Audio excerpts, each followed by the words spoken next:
to me, he was very introvert, and he was doing the clown, he was doing things. He was rehearsing what he was getting in shape for what he was going to perform, and then suddenly, whoop, just finished, and he was not with you. I mean, he was away. He was strange and special and sad in a way.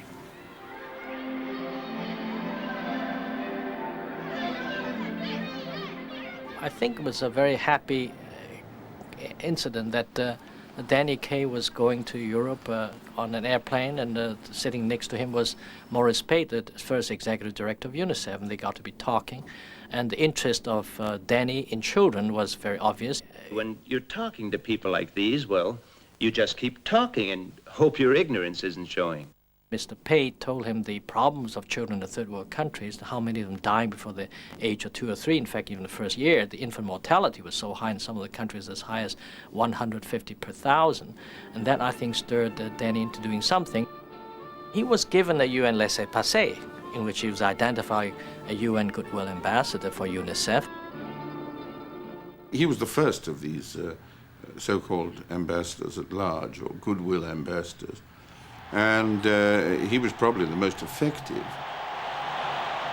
To us, Danny was a major star. But for the children in the village in Thailand, he was just a foreigner with a red head, with funny-looking shoes, jumping around.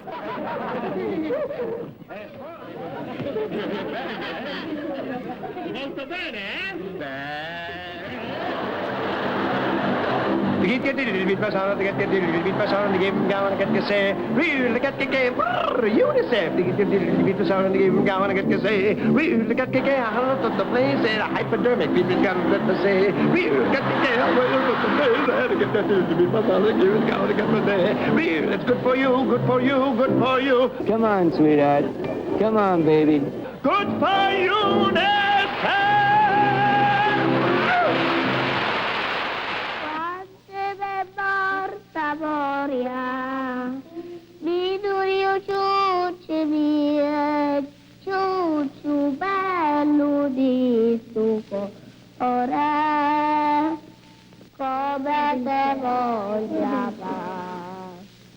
That's all?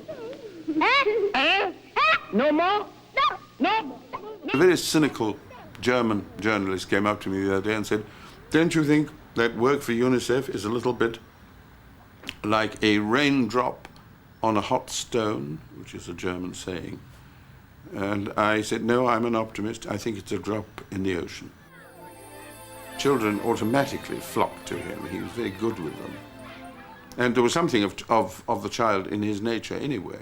There was a feeling of fundamental helplessness.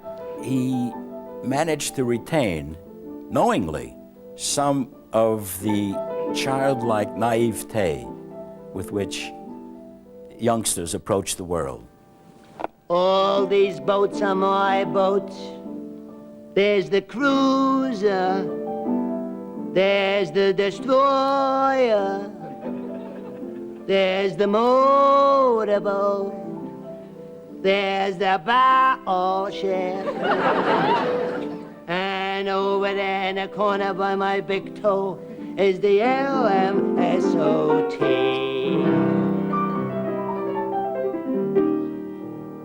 The only trouble is they all sank, all except one, the submarine. It wasn't that he was childlike, is that he was connected to his instincts, which made him open to other people, other children, and made him able to respond in whatever the appropriate way was for the occasion. I was shocked to hear about the Duchess. What did the Duke do? Pardon? The Duke. What did the Duke do? The Duke do? Yes. And what about the Doge? Oh, the Doge. Yeah. What did the Doge do? The Doge do? Yes, the Doge do. Well, the Doge did what a Doge does. When the Doge does his duty to a Duke, that is. What? What's that? Oh, it's very simple, sir.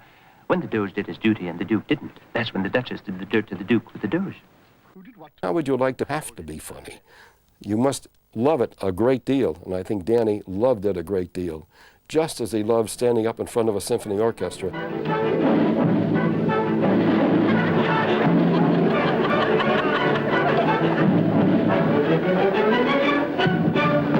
The thing that Danny enjoyed most about show business was conducting the New York Symphony, because that was, to him, comedy in a way that nobody else was doing. Danny had never studied music. He couldn't read a musical score. It would mean nothing to him. He'd pick up any page and one would look like another.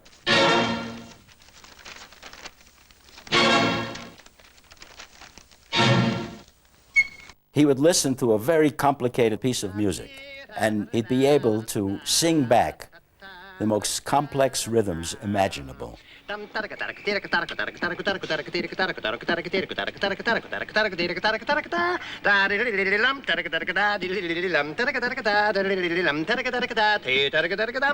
would sing the complicated parts, for example, in Stars and Stripes Forever, and unfailingly bring in each member of the orchestra right on cue.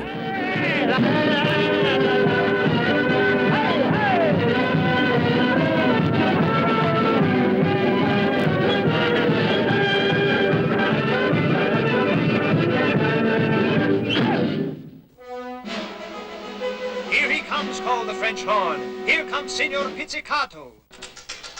All right, gentlemen, let us begin. And Tubby began to play his own little melody. Oh, that wretched tuba snapped the violins. He'll disgrace us. The trombone stuck out his tongue. And the trumpet snickered. Tubby, said Signor Pizzicato. Tubby, I've never heard a tuba play a melody before. Would you play the rest of it? Oh, said Tubby. He did quite a few children's records. One very well-known one was Tubby the Tuba.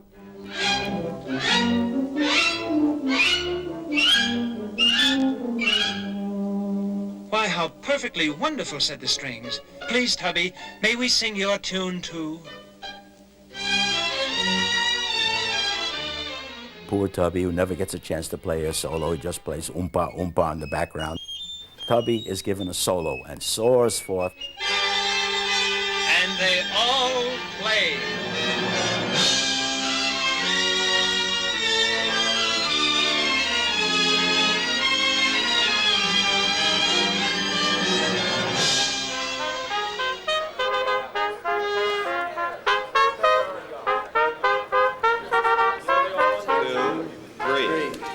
I met Danny the first time when I was cooking at the Beverly Wilshire Hotel. And afterwards he came into the kitchen and said, "Where's the chef?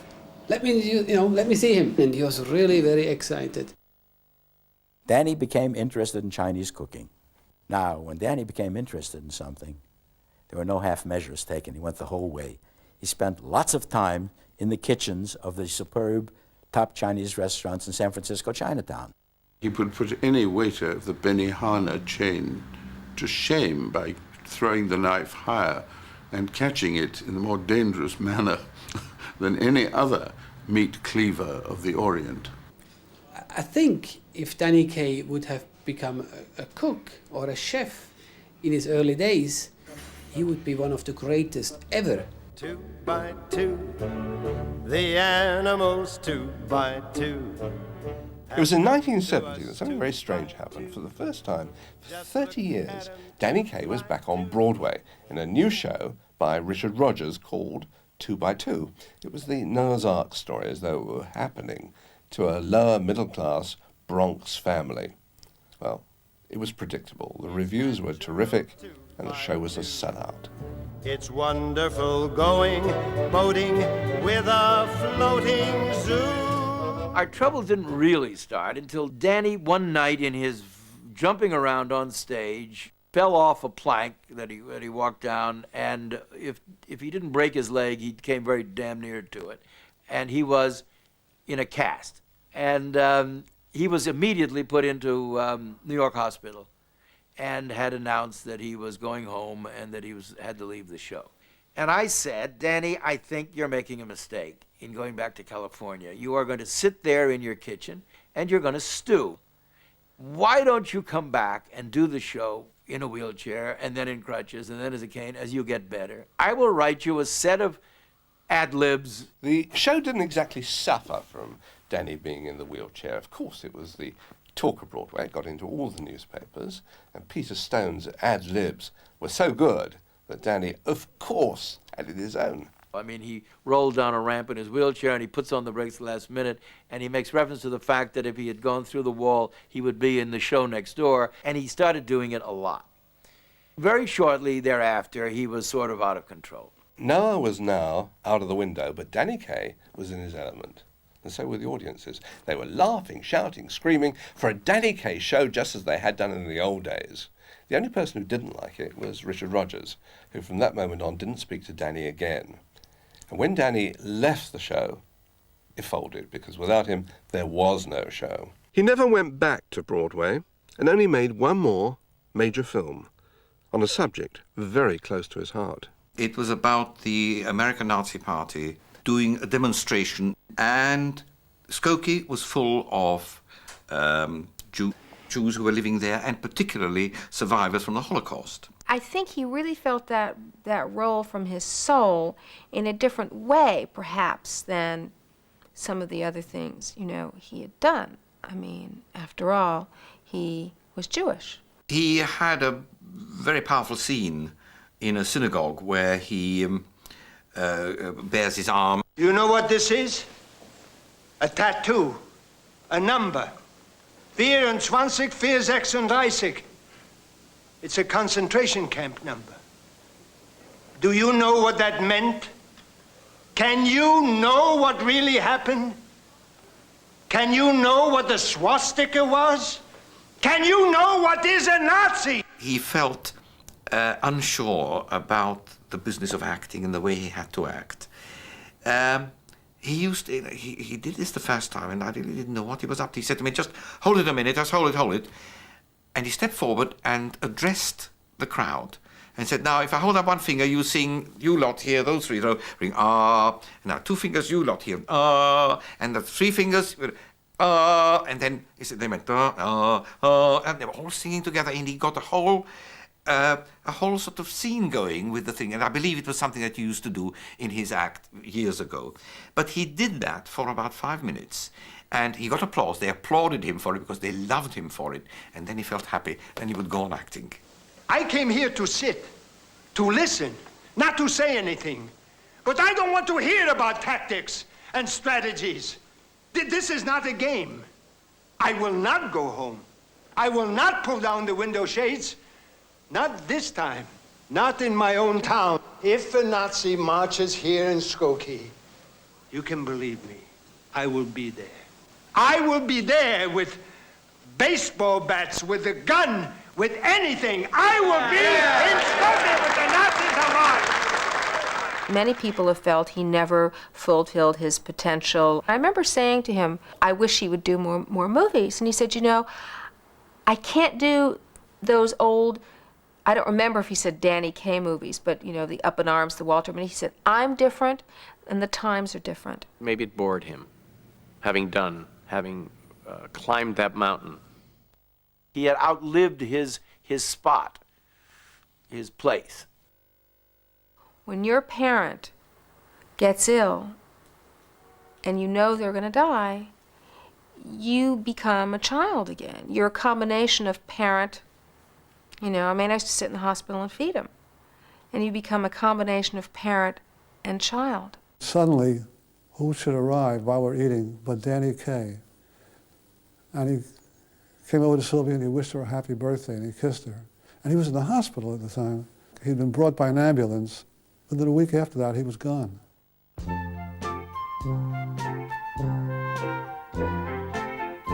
Danny was one of the great comedians of the cinema. I think he, in his own way, of course, he's more verbal than a Keaton or a Chaplin, but he certainly is right up there with, in my opinion, with the best of them.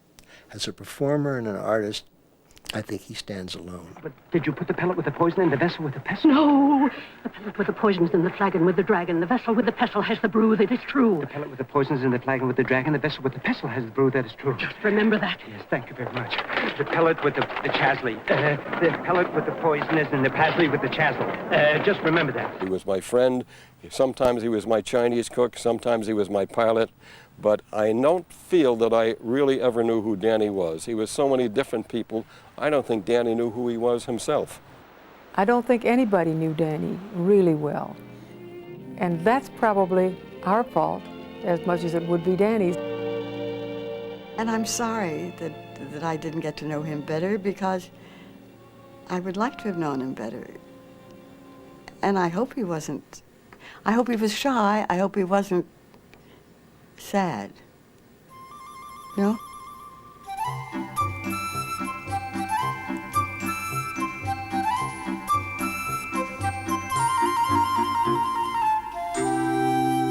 And this is where you came in. But do not fret, my friends. This is a picture that ends in the middle for the benefit of the people who came in the middle. Hooray, the meadow glockenspiel is dead. Happy little fiddle trumpet the wed.